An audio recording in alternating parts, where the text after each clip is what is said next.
As you know, the economy has its wobbles. No one's going to pretend that everything is perfect, but there are some people who are just actively cheering on a recession. They want this to happen because they want it to happen under this government's watch. Why? So, of course, they can avenge the history that was the last recession happening under Keating and Hawke, and therefore they would assume being able to tear the economic management mantle out of the hands of the Liberal Party. Some of them are former leaders of the Liberal Party. But have a look at this, right? This is where Kevin Rudd had this to say in the Financial Review.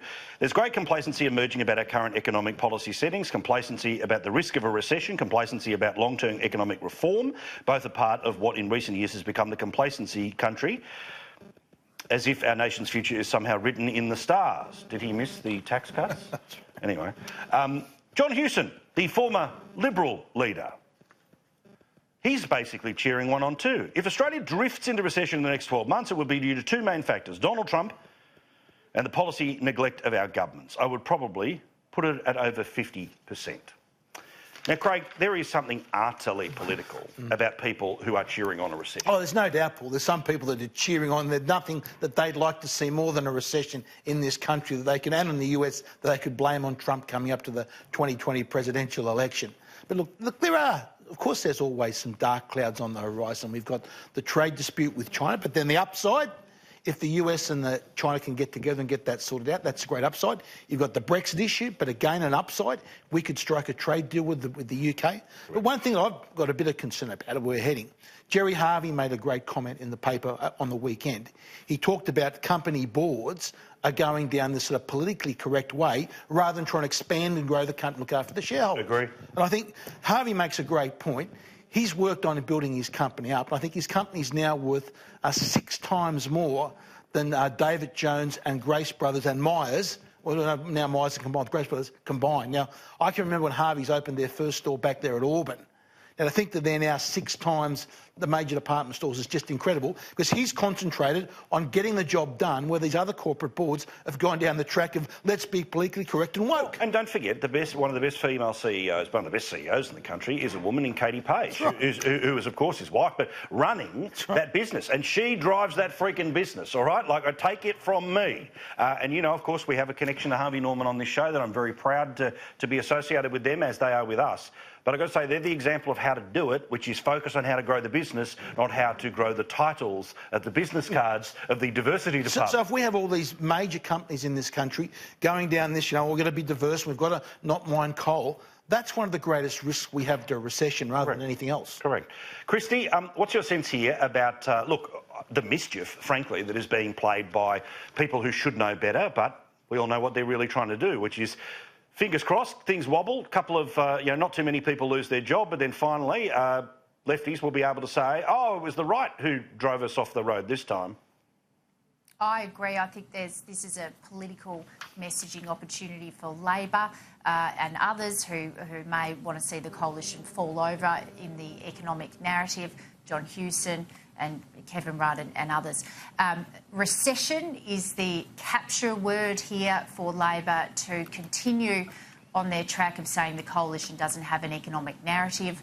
There are people in the business community who are upset about energy who like to say the coalition doesn't have an economic narrative. Well, the coalition does have an economic narrative. They've got 6 months as well to see how the China-US relations play out to deliver the MyEFO when they're supposed to at the end of November or the first week of December. That Labor would do the same thing. That's the traditional slot for it. They've had 6 months, give or take, from winning an election, half a financial year. I think that is pretty acceptable for a government to put forward a mid-year economic fiscal update. The other part of the language here is Labor trying to play into baiting the Prime Minister ahead of his trip to the United States. Correct. And so there's 2 things here. Coalition doesn't have an economic narrative, and this gives Labor the ammunition to go for that again and again and again. Entirely untrue. Tax cuts. and Scott Morrison going to the United States, and they are desperately trying to wedge him ahead on making decisions about the Pacific and about China, and tripping himself up in front of the Americans. I tell you what, Christy, I love you every single night, but I love you even more tonight because you're giving me one hell of an opportunity to do some tangents here. We will be in the United States for the visit of the Prime Minister with the President, Donald Trump. We're going to be doing a whole series of shows from there, from Washington. Cannot wait. We're just a little bit excited, My wife, not so, but a little bit excited about what's coming. Darren, look, that said, I could understand anyone who is watching and hate watching this show, frequent, would be saying, well, that's just them taking out cover because if there is a recession, somehow they'll be able to blame Kevin Rudd for it. No, if there's a recession, we'll talk about why there was a recession if there is a recession. But isn't it a little bit like you're not allowed to mention, what is it, the Scottish play around theatres where the agreement amongst anyone with a brain is you don't start talking about a recession because it's a self-fulfilling prophecy. Confidence is what can help lead or defer from a recession. Yeah, no doubt. And during the GFC, and there'll be endless discussion about whether the response was correct and all the rest of it. But the biggest drop that we had in confidence was when house prices slipped, and then there was an associated rise in unemployment.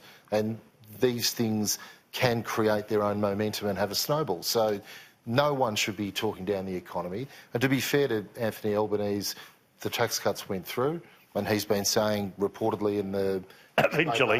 No, but yes, it's been reported in the paper. He's been saying, look, you don't win the match until the final quarter. I don't think Labor is unnecessarily banging the drum right now about the economy. It's more players who've been on centre stage and, they probably enjoy being relevant when they have a chance to get themselves in the paper. And that cuts both ways as a former leader from Liberal and Labor. Oh, absolutely. But it's like, again, look, I mean, Christy, maybe is Kevin Rudd associated with a charity or something at the moment? Why is he up every day? Like, he's in the news every single day. Playing down ball. Well, is he doing that for... I don't know what the cause is, but bloody hell. He's the chair of... he's the global chair of the Asia Society. Right. I know they have been doing some press recently, so he is an authority on Asia, and that gives him carte blanche to talk about China and Australia and US relations, and, of course, from that, everything else that he wants to talk about on the day. Yeah, authority might be a bit much, though.